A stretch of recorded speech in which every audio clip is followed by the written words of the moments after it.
বিশ্বজুড়ে সবার মনোযোগ যখন ইরান ইসরায়েল সংঘাতে, তখন গাজায় নির্মম হত্যাযজ্ঞে মেতেছে জায়নবাদীরা।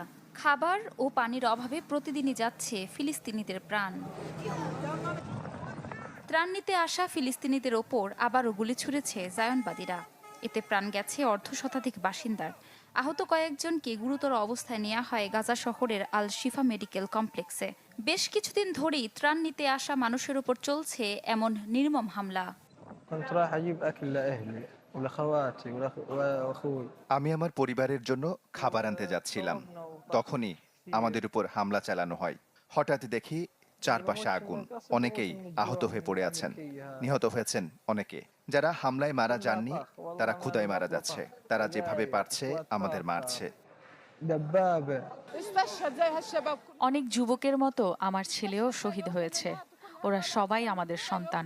তারপরও বলবো সকল প্রশংসা আল্লাহর।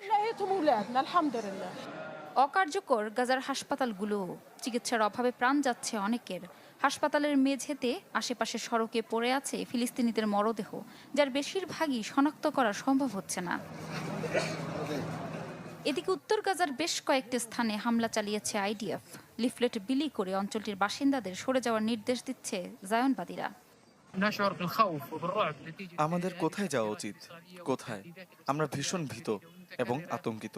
এমন কোন এলাকা আছে কি যেখানে আমরা যেতে পারি?